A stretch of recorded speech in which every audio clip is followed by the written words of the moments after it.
ஒரு நாள் காலுக்காக ice cream cake வித்தபடியே காட்ட சுத்தி வந்துச்சு. ஐஸ்கிரீம் கேக் குழந்தைங்களா, ஐஸ்கிரீம் கேக் வாங்க வாங்க வந்து வாங்கிக்கோங்க. காலுக்காகத்தோட சத்தம் தான் வீட்டு முன்னாடி விளையாடிக்கிட்டு இருந்த குழந்தை சாராவுக்கு கேட்டுச்சு. அம்மா அம்மா, ஐஸ்கிரீம் கேக் போகுதும்மா, ப்ளீஸ்மா எனக்கு ஐஸ்கிரீம் கேக் வாங்கி கொடுங்க. சாரா, இதுல 10 ரூபாய் இருக்கு, இந்த காசுக்கு போய் ஒரு ஐஸ்கிரீம் கேக் வாங்கி சாப்பிடு. ஐயா ஜாலி, ரொம்ப நன்றிமா அப்படின்னு சொல்லிட்டு சாரா ரொம்ப சந்தோஷமா காலுக்காகத்தை நோக்கி பறந்து போனா. காலு அங்கிள், எனக்கு சாக்லேட் ஐஸ்கிரீம் கேக்னா ரொம்ப பிடிக்கும், அதை எனக்கு தருவீங்களா? தாராளமா தரேன் குழந்தை. அதுக்கு நீ முதல்ல காசு கொண்டு வந்திருக்கியா? ஆமா அங்கிள், இந்தாங்க அப்படின்னு சொன்ன குழந்தை சாரா காலுக்காகத்துக்கிட்ட காசை கொடுத்தா.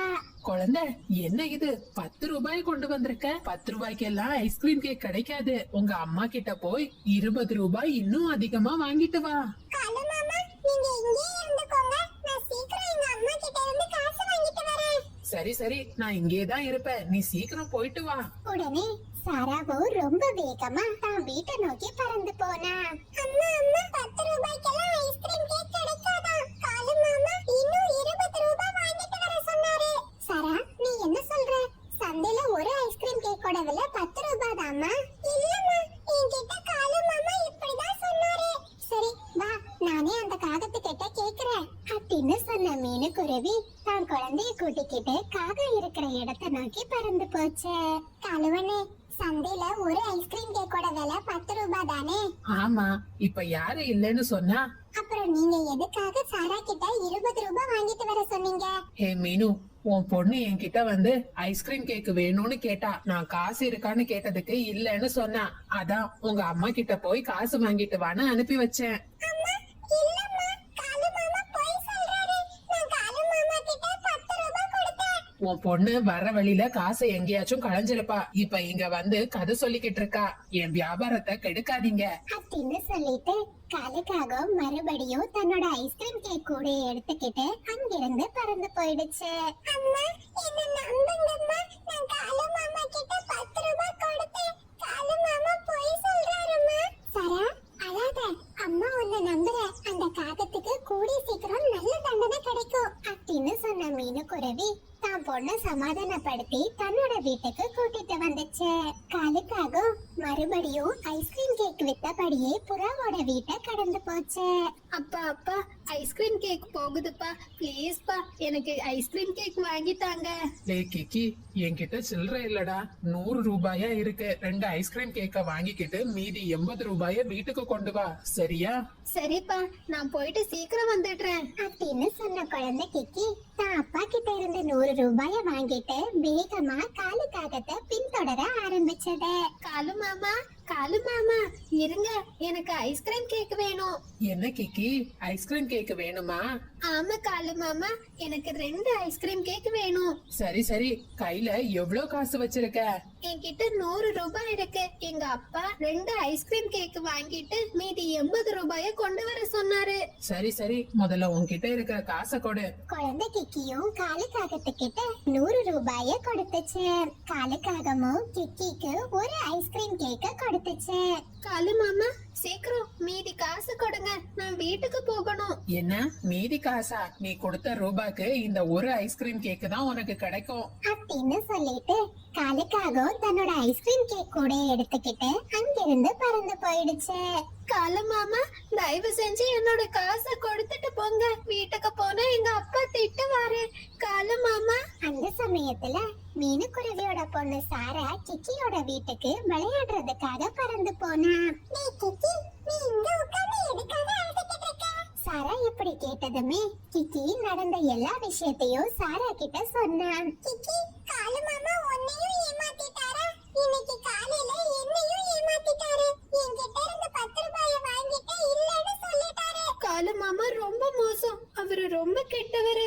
வா, நம்மளோட நண்பர்கள் எல்லார்கிட்டயும் காலு மாமா கிட்ட ஏமாறாம உஷாரா இருக்கிறதுக்கு சொல்லுவோம் அப்படின்னு சொல்லிட்டு 2 குழந்தைங்களும் தங்களோட நண்பர்கள் வீட்டுக்கு பறந்து போனாங்க. அந்த நேரத்துல மின்மினியோ கையில காசை வச்சுக்கிட்டு காலுக்காகத்தோட தன்னோட வருகைக்காக காத்திருந்துச்சு. ஹே மின்மினி, நீ அருவிக்கரையோட பக்கத்துல என்ன பண்ணிக்கிட்டு இருக்க? நானா ஐஸ்கிரீம் கேக் வாங்கி சாப்பிட போறேன். கொஞ்ச நேரத்துல காலு மாமா இந்த பக்கமா வருவாரு. அவருக்காக தான் காத்துக்கிட்டு இருக்கேன். மின்மினி, உனக்கு காலு மாமாவை பத்தி உண்மையான விஷயம் தெரிஞ்சுன்னா நீ அவர்கிட்ட இருந்த ஐஸ்கிரீமே வாங்க மாட்ட. ரெண்டு குழந்தைங்களும் காலுக்காகவும் தன்னை ஏமாற்றினத பத்தி சொன்னாங்க. காலு மாமா இவ்வளவு மோசமானவரா? அவரை எதுக்காக நம்ம இப்படி ஏமாத்தணும்? மின்மினி, வேற எதுக்காகவும் இல்ல, நம்மள ஏமாத்தி அதிக காசு சம்பாதிக்கணும்னு நினைக்கிறாரு. குழந்தைங்க எல்லாரும் இப்படி பேசிக்கிட்டு இருந்தத வானத்துல இருந்த ஒரு தேவதை கேட்டுக்கிட்டு இருந்தாங்க. ஐயோ பாவம், இந்த சின்ன குழந்தைய ஒரு காகம் எப்படி எல்லாம் ஏமாத்தி இருக்கு. அந்த காகத்துக்கு நல்ல பாடத்தை கத்துக் கொடுக்கணும் அப்படின்னு சொன்ன தேவதை அந்த குழந்தைங்க கிட்ட வந்தாங்க. குழந்தைங்களே, நீங்க கவலைப்படாதீங்க, நான் சொல்றபடி செய்யுங்க. உங்களை ஏமாத்தின காகத்துக்கு ஒரு நல்ல தண்டனை கிடைக்கும். அந்த தேவதை குழந்தைங்க கிட்ட தன்னோட திட்டத்தை சொன்னாங்க. அவங்களோட திட்டப்படி ஒரு கூடையில கொஞ்சம் சாக்லேட் பிஸ்கட்டை வரவழைச்சாங்க. கொஞ்ச நேரத்திலேயே தேவதையும் அங்கிருந்து மறைஞ்சு போயிட்டாங்க. தேவதையோட யோசனையை கேட்ட எல்லா குழந்தைங்களும் ரொம்ப சந்தோஷப்பட்டாங்க. அதே சமயத்துல அன்னைக்கு சாயந்தர நேரம் வேலையை முடிச்சிட்டு காலுக்காக ரொம்ப சந்தோஷமா தன்னோட வீட்டுக்கு போச்சு. பாத்தியா, நான் இன்னைக்கு ஐஸ்கிரீம் கேக் வித்து எவ்வளவு ரூபாய் கொண்டு வந்திருக்கேன்னு. அட காலு, இவ்ளோ காசு உங்களால எப்படி சம்பாதிக்க முடிஞ்சது? சின்ன குழந்தைங்களை எல்லாம் ஏமாத்தி நான் இவ்ளோ காசு சம்பாரிச்சிட்டேன் அப்படின்னு பேசிக்கிட்டு அந்த ரெண்டு காகங்களும் ரொம்ப சந்தோஷப்பட்டாங்க. அப்படியே மறுநாள் பொழுது விடிஞ்சது. காலுக்காக வழக்கம் போல ஐஸ்கிரீம் கேக் கூட எடுத்துக்கிட்டு காட்டை சுற்றி வர ஆரம்பிச்சது. ஏ பசங்களா, நீங்க இந்த கூடைய வச்சுக்கிட்டு இங்க என்ன பண்ணிக்கிட்டு இருக்கீங்க? காலு மாமா, இன்னைக்கு மின்மினியோட பிறந்த நாள், அதனாலதான் காட்டுல இருக்கிற எல்லாருக்குமே சாக்லேட் பிஸ்கட்டை கொடுத்துக்கிட்டு இருக்கோம். மின்மினி, உனக்கு பிறந்த நாள் நல்வாழ்த்துக்கள். எனக்கு சாக்லேட் பிஸ்கட் தர மாட்டியா? காலு மாமா, ரொம்ப நன்றி, இந்தாங்க எடுத்துக்கோங்க அப்படின்னு சொன்ன மின்மினி காலுக்காகத்துக்கு சாக்லேட் பிஸ்கட்டை கொடுத்துச்சு. காலுக்காகமும் அந்த பிஸ்கட்டை சாப்பிட ஆரம்பிச்சது. அதை சாப்பிட்ட கொஞ்ச நேரத்திலேயே காலுக்காகவும் ஒரு பெண் எலியா மாறிடுச்சு. ஐயோ, என்ன இது, என்ன இது, அசிங்கமான பெண் எலியா மாறிட்டனே. ஏ குழந்தைங்களா, என்ன மறுபடியும் பழைய நிலைமைக்கு மாத்துங்க. காலு மாமா, உங்களுக்கு இது ஒரு நல்ல பாடமா இருக்கட்டும். எங்க எல்லாரையும் ஏமாத்துனீங்கல்ல, எங்க அம்மா அப்பா கிட்ட நீங்க உண்மையை சொன்னாதான் நீங்க மறுபடியும் பழைய உருவத்துக்கு மாற முடியும் அப்படின்னு சொல்லிட்டு எல்லா குழந்தைங்களும் காகத்தோட நிலைமையை கண்டு சிரிக்க ஆரம்பிச்சாங்க.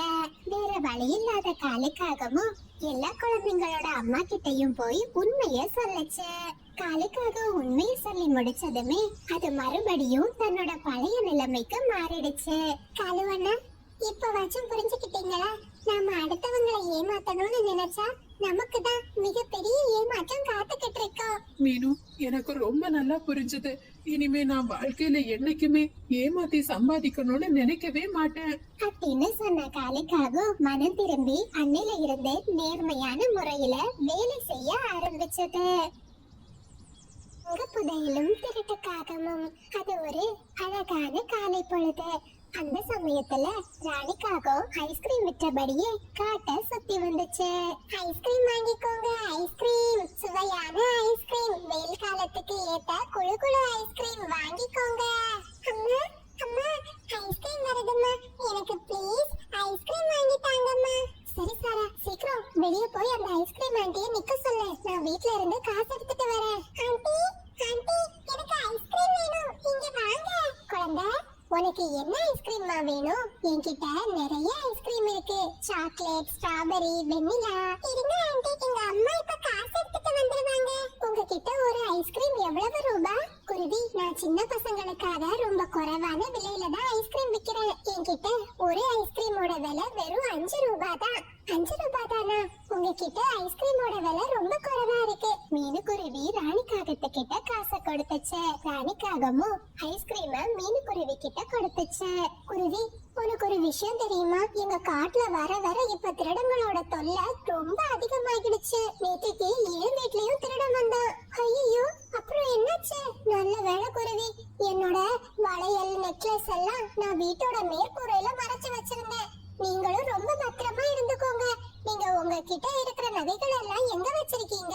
நான் என்கிட்ட இருக்கிற நகைகள் ஒரு பழைய பானையில போட்டு வச்சிருக்கேன். நல்லது, ரொம்ப நல்லது. நீங்க எல்லாரும் ரொம்ப பாதுகாப்பா இருங்க. இந்த விஷயத்த மற்ற பறவைகள் கிட்டயும் சொல்லு குருவி அப்படின்னு சொல்லிட்டு ராணிக்காகவும் மறுபடியும் தான் ஐஸ்கிரீமை எடுத்துக்கிட்டு அங்கிருந்து பறந்து போச்சு. ராணி, என்ன இன்னைக்கு சீக்கிரம் வீட்டுக்கு வந்துட்ட? ஏதாச்சும் தகவல் கிடைச்சதா? காலு, பின்ன நான் தகவலை சேமிக்காம வீட்டுக்கு வருவனா? அத்திமரத்தோட கிளையில ஒரு குருவியோட வீடு இருக்கு. அந்த குருவி விலை மதிப்புள்ள பொருட்களை எல்லாம் ஒரு பழைய பானையில போட்டு வச்சிருக்கு. நீங்க இன்னைக்கு அந்த வீட்டுக்கு போய் திருடிட்டு வாங்க. சரி ராணி, நீ சொல்லிட்டல, நான் பாத்துக்கிறேன் அப்படின்னு அந்த 2 காகங்களும் பேசிக்கிட்டாங்க. அப்படியே காட்டுல ராத்திரி நேரம் வந்துச்சு. சரா, நீ ஜன்னல் பக்கத்துல உட்கார்ந்து என்ன செஞ்சுக்கிட்டு இருக்க? இன்னும் உனக்கான சாப்பாட்டை நீ சாப்பிடலையா? அம்மா, ஜன்னல்ல இருந்து குளிர்ந்த காற்று வந்துகிட்டு இருக்குமா. ஜன்னல் வழியா வானத்தை பாக்குறதுக்கு ரொம்ப அழகா இருக்கு. நீங்க தூங்குங்கம்மா, நான் கொஞ்ச நேரம் கழிச்சு தூங்குறேன். சரி, சீக்கிரம் அந்த திராட்சை பழத்தை சாப்பிட்டு அப்படின்னு சொன்ன மீனுக்குருவி தான் வீட்டோட கதவை போட்டுச்சு. ரொம்ப களைப்பா இருந்த மீனுக்குருவி தான் கூட்டுல படுத்து தூங்க ஆரம்பிச்சிடுச்சு. கொஞ்ச நேரத்திலேயே குழந்தை சாராவும் தன்னோட திராட்சை பழங்களை சாப்பிட்டுட்டு தான் அம்மாவோட பக்கத்துல படுத்து தூங்க ஆரம்பிச்சா. நடு இரவு ஆனதுமே காலுக்காகவும் வேலைக்கு கிளம்பிச்சு. நண்பா, இன்னைக்கு நாம எந்த வீட்ல திருடணும்? டேய் பப்ளு, நாம இன்னைக்கு அத்திமரத்தோட கிளையில தான் போக போறோம். அங்க இருக்கிற ஒரு குருவியோட வீட்ல தான் நாம இன்னைக்கு திருட போறோம். சரி நண்பா, சீக்கிரம் வா, வேலையை முடிச்சிட்டு நாம வீட்டுக்கு கிளம்பணும். அப்படின்னு பேசிக்கிட்டே 2 காகங்களும் மீன்குருவியோட வீட்டுக்கு வந்தாங்க. டேய் பப்ளு, நீ வெளியவே நின்னு யாராச்சும் வர்றாங்களான்னு பாத்துக்கோ. நான் சீக்கிரம் போய் வேலையை முடிச்சிட்டு வந்துடுறேன் அப்படின்னு சொன்ன காலுக்காகவும் தான்கிட்ட இருந்த கள்ளசாவிய பயன்படுத்தி மீனுக்குருவியோட வீட்டின் கதவை திறந்துச்சு. மெதுவா காலுக்காகவும் மீனுக்குருவியோட வீட்டுக்குள்ள போச்சு.